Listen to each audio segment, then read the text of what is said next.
update you. And this is one of the things I was talking about. That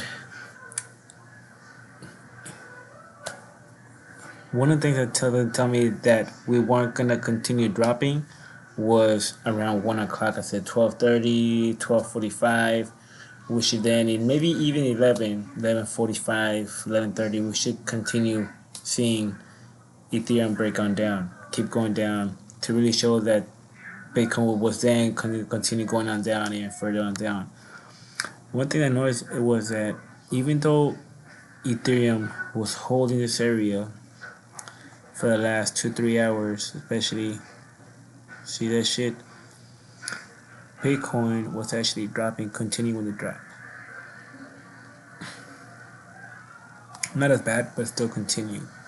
So I'm gonna take all this because I know it's gonna take us some time.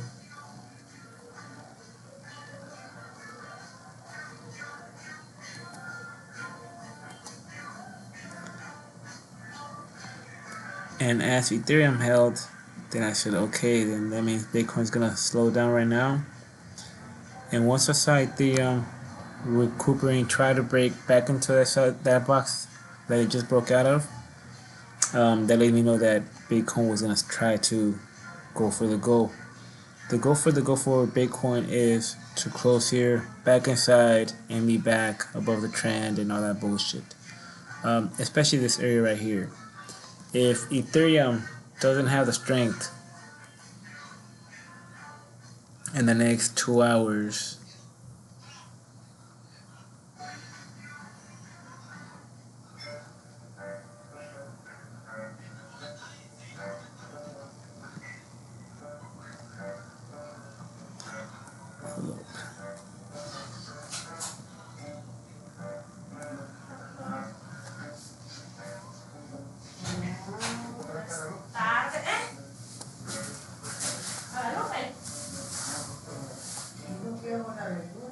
Ay, la Lupe tan desesperada, le dije que ahí venía, que yo la traía.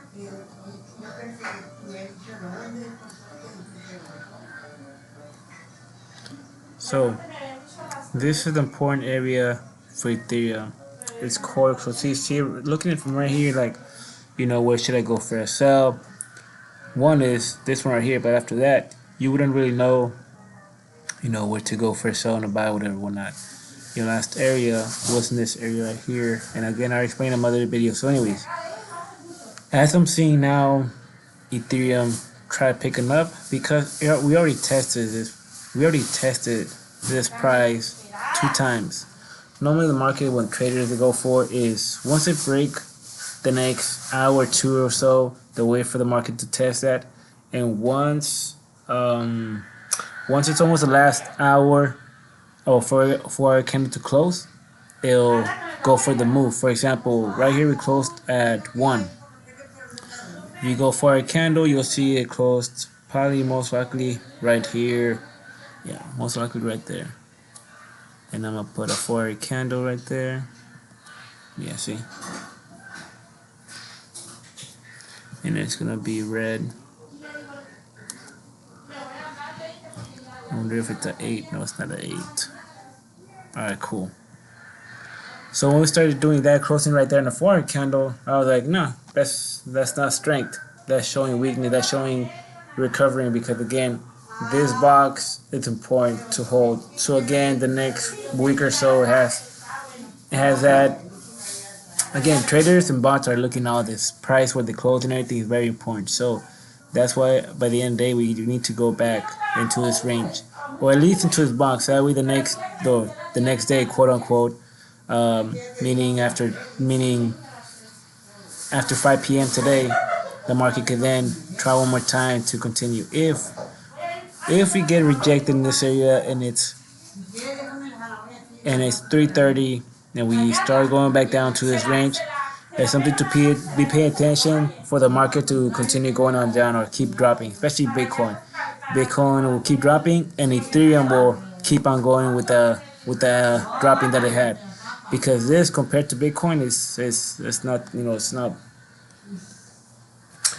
the prices that it smashed through. The Bitcoin, the prices that it smashed through, whereas Ethereum didn't really smash through nothing. It just broke the box.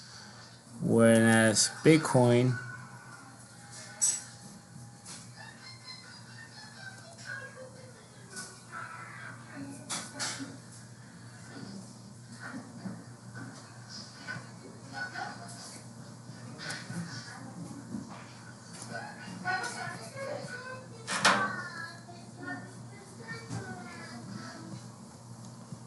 First off, we rejected this box, this area that we're trying to get back into. After that, we smashed through this weekly, through this monthly. A lot of weeklies and monthlies pretty much. Whereas Ethereum didn't, that's what I'm saying. And for Bitcoin to break or to go back up here, I don't really see it. I see it hitting the 50, which I'm pretty sure it's right here, or it's right here. Because if anything, yeah, hitting that, I don't really see hitting that either. We got what, 4 hours, 3 hours and a half. Yeah, 3 hours and a half to go. I can see if anything popping here or staying here and getting rejected and going down. But anyways, yeah, you have to pay attention more to Ethereum since Bitcoin broke through all this crap. Because you still gotta, I have resistance in the monthly, I have resistance in the weekly right here. I have resistance here, I got resistance here in this weekly, I have resistance in this monthly, another monthly in this area. See, this monthly, these 2 weeklies, this monthly, a lot of barriers to cross, whereas Ethereum doesn't. That's why you want to pay attention more to Ethereum to know what trend is Bitcoin going to continue. If it's going to continue with a trend of dumping, or is it going to try to recover and make this up. Another thing too, because again I told you this is the 50 of a weekly, the 50 weekly Fibonacci. I don't know how to say this shit, but so if you go here, you see the 50 right here. So for this market, that's something. If it do drop, we're gonna come down to here. Either we're gonna close here today or close below. If we close below the 50, that's more signs of dumpiness. But then again, this is a 50, so normally when we get under 50, we tend to dump or test it out. What you don't want is, you don't want the market to smash through this and close here for the week, especially low. You want it, or low here. No, you want it to be somewhere up high, barely, or whatever. Or again, you want to close the week inside of this box right here, this that got highlighted, which is not that off, which is not far away from it. It's literally right then and there. That's what I'm saying. Like it held for so long, whereas Bitcoin was kept falling little by little by little, but this kept just staying there. That's what I'm like. I mentioned in my other video, like it might do that. It might do may drop right now. It seems like we're dropping, but then around 1 o'clock we'll start continuing back up and get back inside this range. And that's what's gonna indicate you that Bitcoin is gonna start falling, and then now it's gonna start recuperating the moment you see Ethereum do little signs like this. That's why I keep it in the 15, and you can actually see it. And then you should see a indicator saying entry right here, and then your target. Or it's gonna have an entry right here, and it's gonna have a stop loss right here, and then your targets down here. Watch, let me see.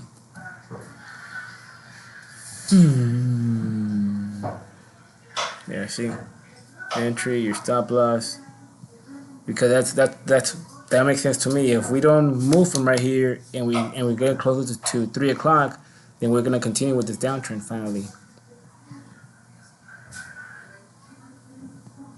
But for that, you want to go around anywhere from, check on it from 145. I mean, stupid, barely started. So check on it. This barely been 30 minutes since the market opened, or if then this 4-hour candle closes. Opened. So we still have, give it more time, around 2:45 to 3:30 in that range. Check it out how it's testing, what it's doing. And that's why it was more. See, that's what I was telling you guys. Also, right here, this is not the area that you want to trade. Even though it broke this important time, and even though it broke it on the 4-hour candle, even though it broke in a 4-hour candle, the last thing they do right here is they'll be testing this next 4-hour candle or the first 2 hours to then see, hey, we broke it. Now we actually tested, even though we were testing, and some will see this as testing. But you also gotta think like you still got the next 4-hour candle. So even though it's tested in these 2 hours, it doesn't continue to doesn't mean it's gonna go down. You gotta also want to see if the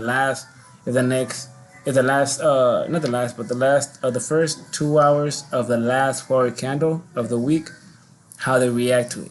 And then once they're showing weakness, and we only have an hour and a half for the week to close, then that's when you're gonna start seeing it either dip, showing signs that we're gonna finally continue going on down, breaking down close to this 50 right here, or we're gonna, if we're still right here in the upper range around that time, it means we're gonna end up breaking somewhere right here just to be inside this box still.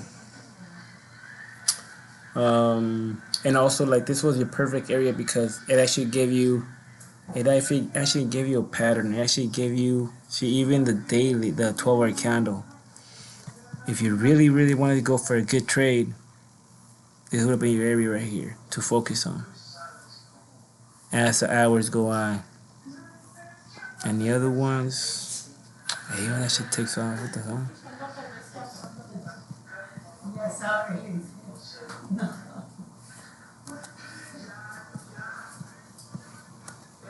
Be a 12. Cool.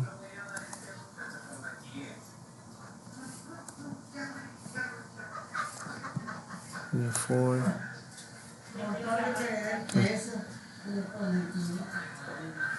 And then the 4 was this one that I mentioned earlier in my other video. So again, if you wanted to, you could box it up. It'll be red. And it'll be fucking red too. And then the next one is somewhere up here. Watch. Yeah, right there. So it's gonna be your 3 key areas to pay attention to. I'm gonna take them off just so you guys can see what I'm seeing.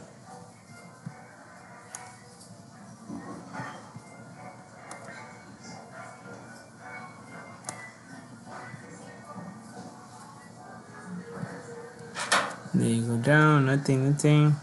So then when it would break that pattern, this would have been your entry area.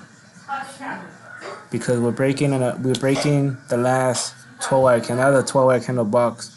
So if that 12-hour candle box broke that little support that it had, you also gotta remember that, hey, this 12-hour candle, you have, if we do drop, just notice that after the last 2-3 hours we may recover. So pay attention if we do go back into that box, or that's gonna be another buying indicator as it goes back up again or tries to close. But since we're so far away from it, it's nothing that you gotta really focus on or say, hey, maybe we recover to that area. And if we do, this is gonna be the area that's gonna be testing, and it's most likely gonna end up closing here, or at least right here in this weekly, hitting this weekly, closing the day right here. Again, just to be in the price range to still give traders that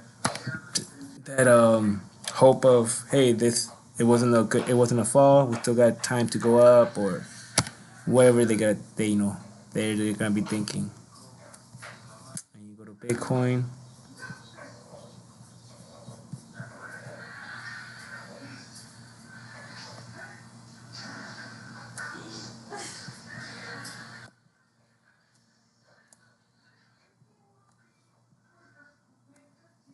And I forgot to, it's barely Saturday, so the market still has so the reason I thought it was Sunday today. So if anything, since it's Saturday, I could see, especially if we close, like I said,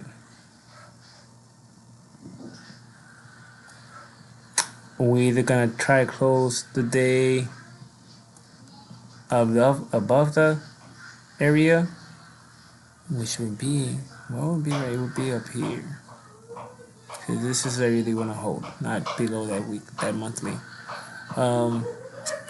The day it's gonna try to close it here. That way, Sunday could try again and go back into this range, or we're gonna go up here, struggle, and then go back again to this range right here.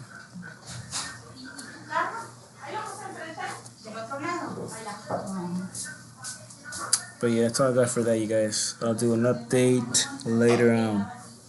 This is Brian Seacrest signing out.